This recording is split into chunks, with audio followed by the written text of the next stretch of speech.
Hello everyone, welcome back to Steve's View. Today we're going to dive deep into one of the biggest questions shaping global politics right now. Are we living through a new Cold War? Now the Cold War analogy gets thrown around a lot. Back in the 20th century, it was crystal clear. The world was split between NATO on one side, led by the United States, and the Warsaw Pact on the other, led by the Soviet Union. Two camps, two ideologies, two superpowers pulling the strings. But here in the 21st century, things are messier. Some media outlets say we've already entered a new Cold War. They argue the world is once again dividing into two camps, the US and its allies in the West versus China and a collection of authoritarian states. Others push back, saying that comparison is way too simplistic. So which is it? That's the story we're unpacking today. And along the way, we'll look at China's big military parade, the Shanghai Cooperation Organization Summit, India's delicate balancing act, and America's brand new defense strategy that explicitly puts China front and center. Buckle up, because this is going to be a thorough breakdown. Let's start in Beijing, where China is hosting a massive military parade to commemorate the end of World War II. On paper, it's about honoring history. In reality, it's about showcasing China's military strength and reminding the world that Beijing is not just a regional power anymore. It wants to be a global heavyweight. Now, this parade isn't happening in a vacuum.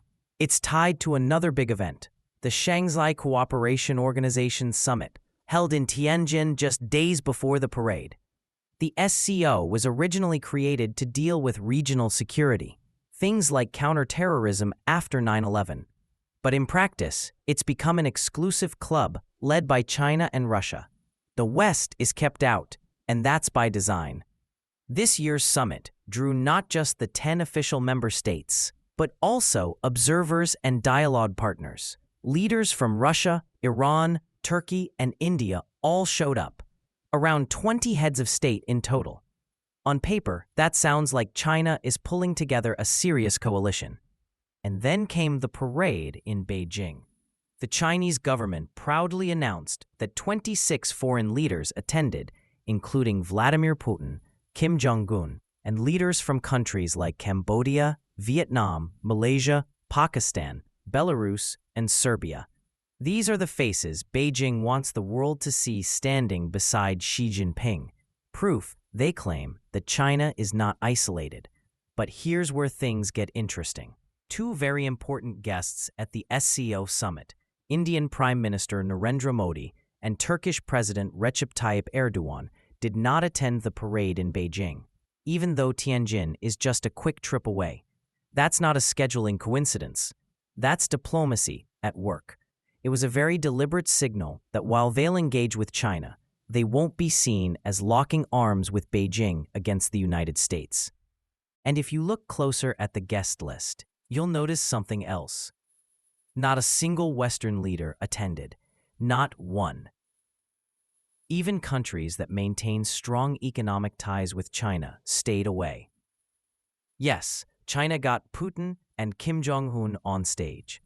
But that doesn't exactly strengthen Beijing's image as a trustworthy global leader. So while Chinese state media framed the parade as evidence of a growing bloc, Western outlets like the BBC had a different take. They described it as Xi Jinping showing off his chips to Donald Trump, meaning lining up Putin and Kim as bargaining tools in his rivalry with Washington. But does that really hold water? Let's break it down. One of the biggest storylines here is India. Modi's presence at the SCO summit raised eyebrows, especially because this was his first trip to China since 2018. Remember, in 2020, India and China had a deadly clash on their disputed border. Soldiers fought with nail-studded clubs, no guns, but still lethal. Relations sank to a low point after that. So Modi showing up in Tianjin matters. But does it mean India is pivoting toward China? The short answer is no way. Here's why. First, India and China are natural rivals. Both want to be the dominant power in Asia. Both want to be the next global manufacturing hub. And the reality is, only one can succeed. For years, Western companies have talked about moving supply chains out of China. Where do they look? India. Because India has a young population, a massive labor force, and lower costs. But if India cozies up to China, that opportunity vanishes. It's a zero-sum game. Either China dominates global manufacturing, or India gets a shot. They can't both win. Second, geopolitics. India's #1 regional enemy is Pakistan, and Pakistan happens to be one of China's closest partners. Beijing has poured billions into Pakistan through the Belt and Road Initiative, building roads, ports, and power plants. That relationship alone makes it impossible for India to fully align with China. Third, the United States. Yes, Washington and New Delhi are in a trade spat right now. Tariffs are high. 50% on Indian goods, 55% on Chinese goods. Negotiations are stuck. But at the end of the day, India still sees the US as a vital partner, not just economically, but strategically. Both countries share an interest in keeping China from becoming the uncontested leader of Asia.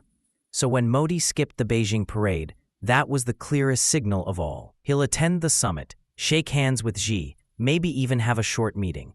But stand shoulder to shoulder with Xi and Putin in front of the world's cameras? Not a chance. That would have sent the wrong message to Washington, Tokyo, and Canberra, all partners India can't afford to alienate. In other words, India is playing the long game. It wants to keep options open, but it won't tie itself to Beijing. So what does this all tell us? It tells us that China doesn't have anything close to the kind of alliance the Soviet Union had during the Cold War. Back then, the world really was split into two camps. If you were in NATO, you were firmly against Moscow. If you were in the Warsaw Pact, you were firmly against Washington. Today's picture is fuzzier. Many of the 26 leaders who showed up in Beijing are from countries that desperately need Chinese trade and investment. But that doesn't mean they're ready to join an anti-US bloc. Countries like Malaysia, Indonesia, and Vietnam have deep economic ties with China, yes, but they also rely heavily on the United States and Europe. They want balance, not confrontation. And let's be honest, the star power of Xi's guest list isn't exactly overwhelming. Putin and Kim are not global winners. One is bogged down in Ukraine. The other runs the most isolated regime on the planet. Belarus's Lukashenko? He's been sanctioned into a corner. Myanmar's military ruler? Widely condemned for a coup. These are not the kinds of partners that elevate China's global image. So while Chinese state TV framed the parade as evidence of a united front, the reality is more sobering. China can gather friends for a show, but it cannot build a true alliance on par with NATO. Now let's shift to the United States, because Washington is not sitting still. In fact, just days before the Beijing parade, the U.S. Department of Defense finalized its 2025 National Defense Strategy. And this document makes something crystal clear. China is no longer just a competitor. It's the main adversary. For the first time, the strategy explicitly says one of America's 4 core pillars is to deter China.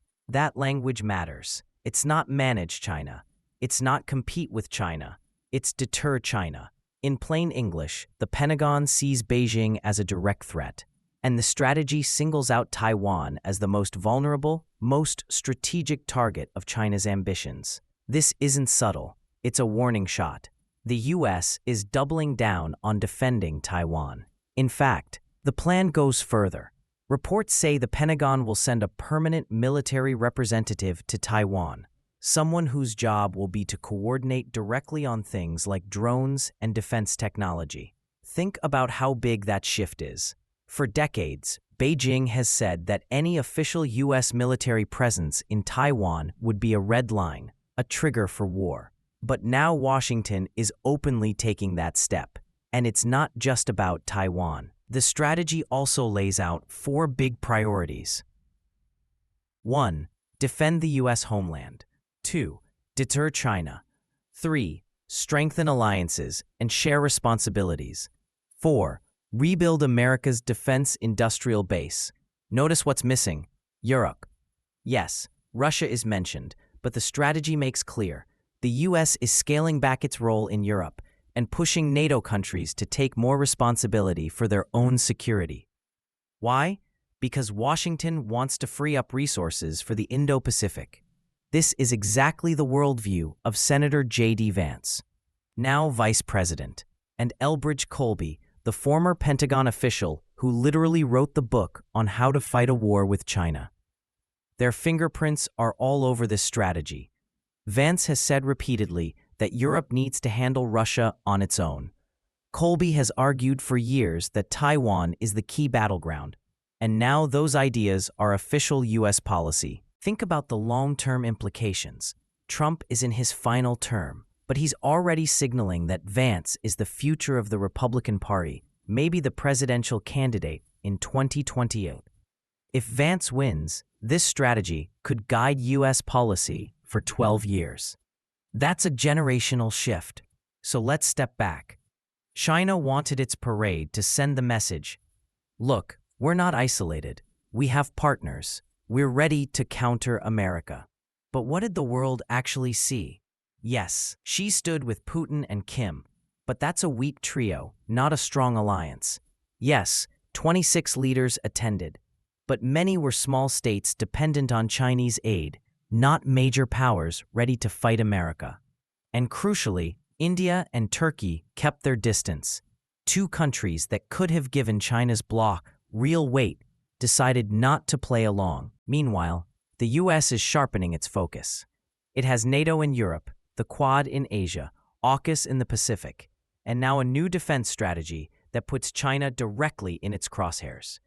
Add Japan, Australia, South Korea, and increasingly even the UK, and you can see a real coalition forming on the American side. So, are we in a new Cold War? Maybe. But if we are, it doesn't look like the old one. China can't build a bloc that rivals NATO. Too many of its friends are unreliable or conflicted. Too many big powers, like India, refuse to fully align with Beijing. What we do see is a sharpening rivalry.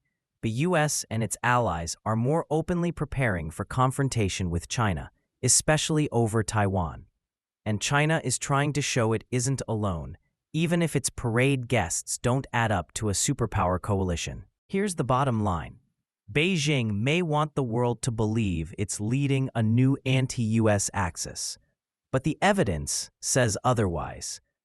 The U.S. is still the one with the stronger hand, stronger alliances, stronger partners, stronger credibility.